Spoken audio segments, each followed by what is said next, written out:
प्रकार से आपको क्या करना है, मैंने बता दिया था किस प्रकार से आपको लिमिटेशन ऑफ सीएफटी लिखनी है। पहले बीपीटी के बारे में नहीं समझाया उसने, इसलिए सीएफटी दी। यूनिट सेकंड और आप माने फोर्थ यूनिट लगभग एक जीसीसी है। इसमें ये क्वेश्चन बनता है kinetic application of BPT, kinetic application of CFT. अगर आप ये क्वेश्चन यूनिट सेकंड में देख रहे हैं तो आप कोई परेशानी नहीं होनी चाहिए। अगर यही क्वेश्चन आप यूनिट 4 में देख रहे हैं तो कोई परेशानी नहीं होनी चाहिए, क्योंकि सीएफटी उसी में भी है और सीएफटी की काइनेटिक एप्लीकेशन उसमें भी है।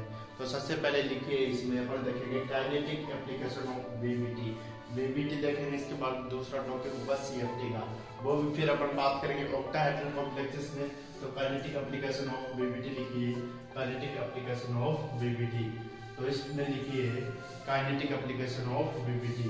Kinetic application of BPT, kinetic application of BPT यह बताती है कि इनर्ट व लेबाइल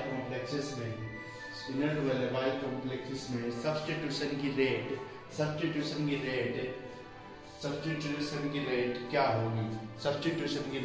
होगी, अब लिखिए इनर्ट कॉम्प्लेक्सेस। इसके बाद आएगा तो अभी मैं बता चुका हूँ, पहले एक्सप्लेन करा दिया है। थर्ड यूनिट जाके देखें, उसमें पता चल जाएगा। अब देखिए इनर्ट कॉम्प्लेक्सेस फिर से बता देना चाहता हूँ। इनर्ट ट्रिक बताई थी और लेबाइल की। लेबाइल का मतलब होता है अंदर ले। अरे किसको लेगा अंदर? तभी तो लेगा जब जगह होगी। तो जगह क्या करेगी, बनानी पड़ेगी। बनाएगा कौन, प्रबल या दुर्बल? अरे किसी व्यक्ति में जोर है तो वो क्या करेगा, मान लीजिए एक बस है, बस में 2 व्यक्ति बैठे हैं, 4 व्यक्ति बैठे हैं और एक बंदा आ जाता है। अगर वो थोड़ा हट्टा कट्टा है, वो क्या करेगा, अभी दूसरे वाले को कहेगा थोड़ा जगह दे, तो वो उसको जगह दे देगा। अगर कोई और व्यक्ति आता है, जैसे थोड़ा दुबला पतला, तो वो व्यक्ति आता है, अगर उस बस में बैठा है तो दूसरे को जगह नहीं दे पाएगा।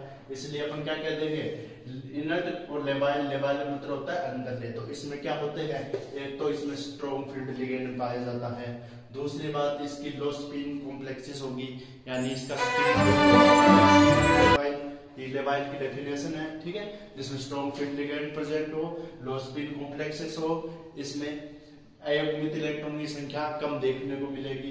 चौथी बात, इसमें एंटी ऑर्बिटल भाग नहीं लेते हैं। समझा रहा हूं, एंटी ऑर्बिटल भाग नहीं लेते हैं। इसके बाद इनर्ट कॉम्प्लेक्सेस की डेफिनेशन लिखिए। इस प्रकार के कॉम्प्लेक्सेस में वीक फील्ड लिगेंड भाग लेते हैं। पार्टिसिपेट करते हैं। इस प्रकार के कॉम्प्लेक्सेस में हाई स्पिन देखने को मिलती है। ये लिख लिया। अब इसके बाद लिखिए हाई स्पिन देखने को मिलती है। एग्जांपल, इस प्रकार के कॉम्प्लेक्सेस में आउटर मोस्ट एंडी ऑर्बिटल भाग लेते हैं। इसका एग्जांपल लिखिए इनर्ट कॉम्प्लेक्सेस का एग्जांपल लिखिए। K4 लिख लिया, Fe लिख लिया, फिर K4Fe F6 ये इनर्ट कॉम्प्लेक्सेस का है। लेबाइल कॉम्प्लेक्स का एग्जांपल लिखिए। एग्जांपल लेबाइल में लिखना है K4FeCN6 +3 चार्ज लगाते हैं, उस पर भी +3 चार्ज लगा दे मेरे भाई। अब इसके बाद लिखिए काइनेटिक एप्लीकेशन ऑफ बीपीटी में आ जाइए। पहली बात लिख ली सब्स्टिट्यूशन की रेट क्या होगी। दूसरी बात लिखिए the term kinetic stability so stability of complexes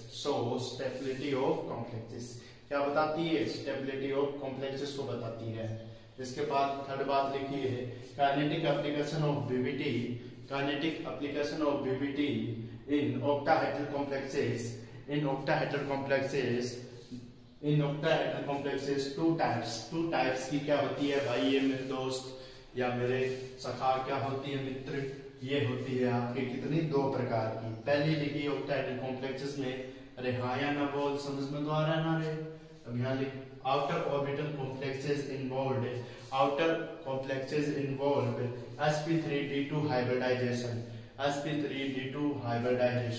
तो इसमें क्या आएगा, sp3d2 हाइब्रिडाइजेशन में आउटर ऑर्बिटल में, इसमें फर्स्ट बात लिखिए इस प्रकार के कॉम्प्लेक्सेस इस प्रकार के कॉम्प्लेक्स में जनरली लेबाइल कॉम्प्लेक्सेस को इन्वॉल्व किया जाता है, जनरली लेबाइल कॉम्प्लेक्सेस को इन्वॉल्व किया जाता है।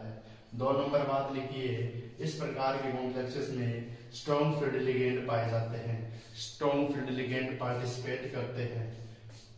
इस एग्जांपल लिखिए साइनाइड NH3 ठीक है। और इसके बाद एग्जांपल लिख लीजिए K4 ऑक्टाहेड्रल कॉम्प्लेक्सेस का K4 FeCN6 और ऊपर +3 चार्ज, ऊपर +3 चार्ज लिख लिया। और बात लिखिए इसमें, और बातें भी लिखनी है, लिखिए इसी में in the terms of BBT को मेटल लिगेंड बॉन्डिंग से एक्सप्लेन किया जाता है। मेटल लिगेंड बॉन्डिंग बीबीटी के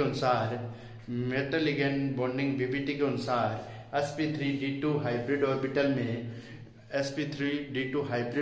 में वीकर बनती है, इसलिए sp3d2 ऑर्बिटल को आसानी से रिप्लेस किया जा सकता है।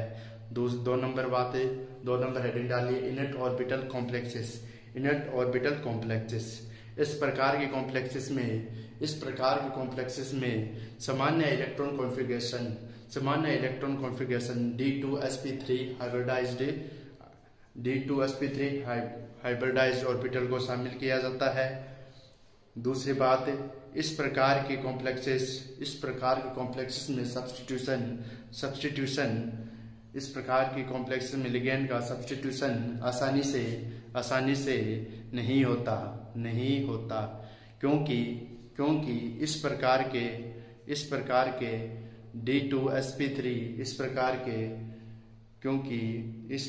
के D2sp3 हाइब्रिड ऑर्बिटल में स्ट्रॉन्ग बॉन्डिंग बनती है।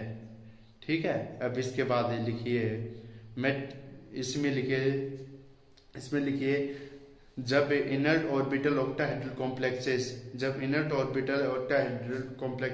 d ऑर्बिटल के T2g कक्षक में तीनों ऑर्बिटल में एक सेट यानी 1 इलेक्ट्रॉन सेट ऑलरेडी ऑक्यूपाइड होते हैं, तब ये टीएस का फॉर्मेशन करते हैं। तब ये क्या करते हैं, इलेक्ट्रॉन पेयर को ऑब्सेक्ट करते हैं और टीएस का फॉर्मेशन करते हैं। इलेक्ट्रॉन पेयर का ऑब्सेक्ट करते हैं, टीएस का फॉर्मेशन करते हैं। इसके बाद देखिए इनर्ट कॉम्प्लेक्सेस में इनर्ट सेल के D2 ऑर्बिटल भाग लेते हैं। इसके बाद लिखिए जबकि आउटर सेल में sp ऑर्बिटल भाग लेते हैं, समझ में आ गया। जिस प्रकार से इसका नाम है इनर्ट में कौन सा D2 ऑर्बिटल और sp ऑर्बिटल आउटर सेल में, इसमें क्या आ जाएगा, sp में क्या आ जाएगा inert orbital, D2 outer shell में ऑर्बिटल। तो ये है आपके kinetic application of VBT. Octahedral complexes में बता दी मैंने किस प्रकार से होगी, और kinetic application of VBT inert और लेबाइल में भी किस प्रकार से है बता दी। तो अपने इसके बाद पढ़ेंगे नेक्स्ट लेक्चर में दोस्त CFT, kinetic application of CFT। तो तब तक के लिए बाय बाय, टाटा।